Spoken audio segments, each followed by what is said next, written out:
This year we are racing through Mermay and we've only got a few days to finish it before I need to move on to other projects. The sketchbook is out, it's gonna be a challenge. Prompt number 22. Ooh, psychedelic. We need bright colours, we need patterns, we need it to look funky and a little bit crazy. And we're about to achieve all of that in the worst possible way. I did the sketch with a Pentel brush pan, worked absolutely fine with the alcohol markers, so I did not expect it to be this not waterproof. Like, look at it, it's making an absolute mess. I figured since it was fine with alcohol markers, it would be fine with watercolor. I was wrong. I'm trying to be as delicate as I possibly can here because we have already started, but I mean, look at it. It's a complete mess. And I genuinely think I should have stopped at this stage, but I didn't. I decided to add blue and now it looks a million times worse. I really should have known when to stop. Looking back on it, I think it would have looked a lot better if I left it white. But yeah, this is a terrible one to start off with. Prompt number 23, it's Stitch. Now you could definitely go down the path of Lilo and Stitch, but I like the idea of doing quilts, like a quilted pattern.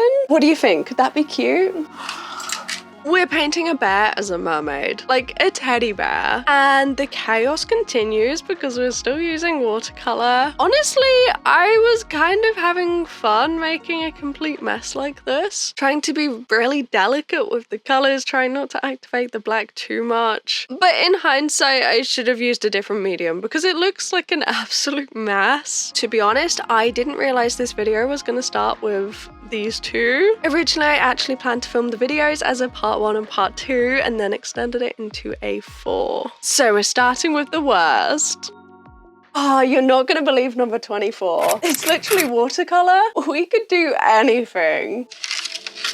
Well, this is literally the perfect prompt. I'm still using the same messy palette on the same day, but this time we're trying to create something a little bit more cute and pastel. Honestly, I think I made all 3 of these pieces in less than an hour, which is crazy. But this one is a little bit of negative space. We've got a really messy background because we're trying to use watercolors on marker paper, of all things. And then I tried to leave the mermaid as white as possible. Super quick, and I really like it.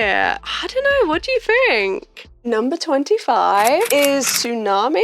Oh, maybe we could do like wave elements, either into the mermaid, their outfit, or their environment. Well, we're just starting off with a lot of mess, aren't we? And today's mess is ink. Spoiler alert, I just painted a movie scene using just the bottle of ink. And I've also got some dilutions that I created too. So since everything's out, we're just gonna use that supply. We're using India ink to make this coloring page. Well, it will be a coloring page. I've taken a scan. The idea I had was to draw a man and have the clothes be almost wave-like and a little bit of the tail as well. Kind of reminiscent of the Great Wave of Kanagawa, but as an outfit. And obviously we need another man because in this coloring book, naturally it's just not ended up that way. So we're layering India ink. And this is a really interesting technique because you can make different dilutions, but really you're just layering the same color over and over to make it darker. And I guess it's not a color, but because it's just as transparent, you can have one mixture and just keep layering and layering, and suddenly you've created a piece. And that's kind of what happened here. It's a bit messy, but I had fun exploring with a different medium. And I can't wait to show you that movie from the Scene series.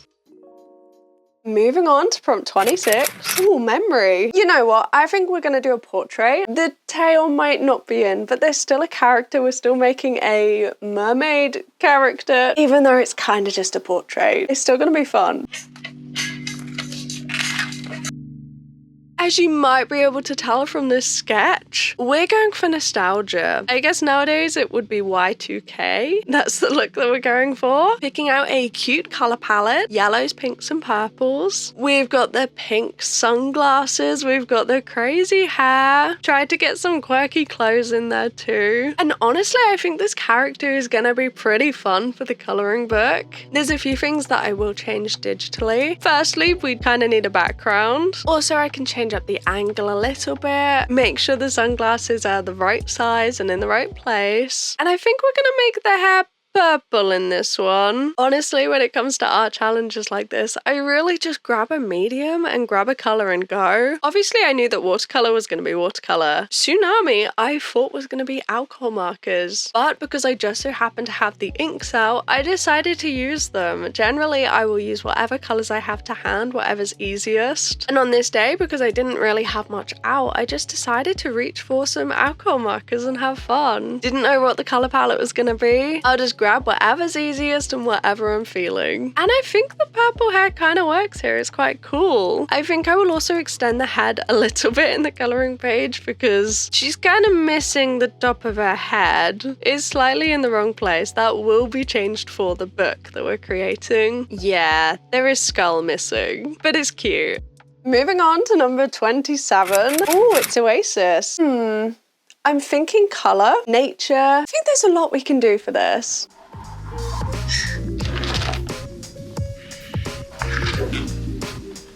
Well, I've just painted some plant pots, so the acrylic markers are out, but I don't want to lose this sketch, so I think we're going to reach for the alcohol markers first. And when I tell you, I have never used alcohol markers with acrylics before. I don't know how, it's just a combo that I've never tried. So we're going to give it a go today. Because acrylics are an opaque medium, it actually went over the top really well. Sometimes if you want to bring back the line work with alcohol markers, you have to reach for a really dark color or you have to layer. But it was really bold with the acrylic markers. Also, it meant that I could easily add some highlights back in. So yeah, it was a really forgiving combo because you can do the first layer with alcohol markers and then just try and do the rest with acrylics. The only con I would say is if you go a little bit too far with the acrylics, you can't get it back. I do think the skin tone is still pretty transparent, but I might have gone a little bit overboard with the acrylics. The mermaid's in the water and the oasis is behind in a loose style. And I kind of like it.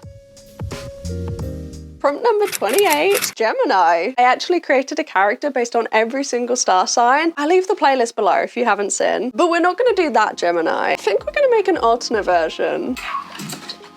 We are back to designated mermaids. Still got the acrylic markers out. It's still the same day. And I want to stick with a similar color palette to what I used last time. Last time when I painted Gemini, it was blue and yellow, but they didn't blend in the middle to make green. That was something that was very important and very difficult to achieve. Still, we're using acrylics today, so I think that's going to be easier than watercolor. The background is geometric shapes. I had no clue that I was going to do this, and I kind of like it. Some of them are squares and some are rectangles. Completely random, but it kind of works. Sometimes you just gotta go with your gut and what you're feeling in that moment, and you never know what you'll create. But again, the two heads do not look identical. Oh, we're getting there now. Number 29 is Wicked, and whilst I'm sure that's to do with the movie, we haven't actually had any mean, nasty, dark, mischievous prompts yet, and I think that could be really fun to lean into. The year I did it, we had horror, anglerfish, and there was a couple of kind of scary mermaids that I created that I really loved, so maybe we'll lean into that a little bit. Okay, the inspiration here is baddies. Think Maleficent, any of the Disney villains from Snow White, The Little Mermaid. We're combining all of them, and we're actually making a flat 2D piece. This is the first time I'm doing this in this challenge. To make it almost look cartoon-like,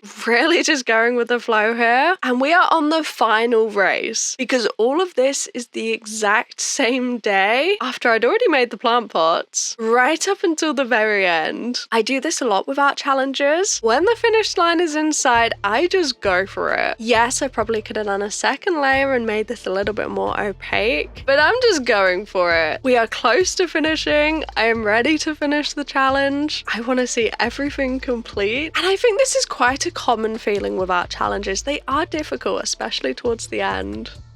We're now on prompt 30, exoskeleton. That's an odd one. I think we're gonna do this one quite close up as well. And who knows, this character might even be in the coloring book I'm working on. Well, they are, but the tail isn't gonna be. The concept for this one is we have a guy, he's kind of military, he's got armor, and the armor is also built into the tail. That's the idea. There's like these big plates of some kind of protective metal or something, and we need to pick colors that will go with that. Maybe like a dark blue, dark gray to really get that theme across. I think exoskeleton is a very difficult prompt, to be honest. And at this point, I knew I wanted to make another page for the coloring book. And I knew I kind of needed to make more guys because we've already got a lot of cute gals. But I do think this prompt would have been easier to do a mermaid and just put some form of armor on them. Like, so you could see the entire body. Still, I think we've made a pretty cool character here. Even if the markers have now been horizontal for a while and they're kind of leaking everywhere. This is something I have noticed recently. If you're working on a piece for a while and the markers are not somewhat upright, they kind of explode once they've been activated a bit. But because they're acrylics, they're quite easy to fix. And I'm used to it at this point. It's happened in loads of pieces. Like every single video where I use acrylic markers, they do kind of explode a little bit. But I actually love how this one turned out. I didn't have any idea in mind, and I think it turned out so good.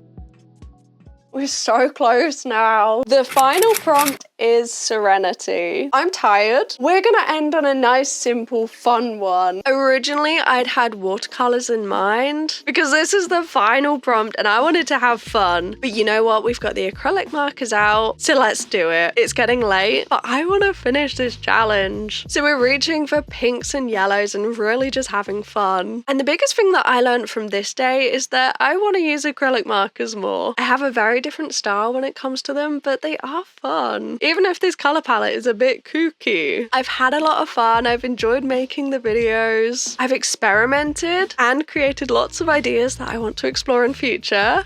I want to say a huge thank you for joining me for this mermaid series. I wasn't ecstatic about turning it into a 4-part series, but it's been a huge help to have that extra time, so thank you so much. It really means a lot. I'll be back in a few days with the regular content, so I hope to see you then. Bye bye.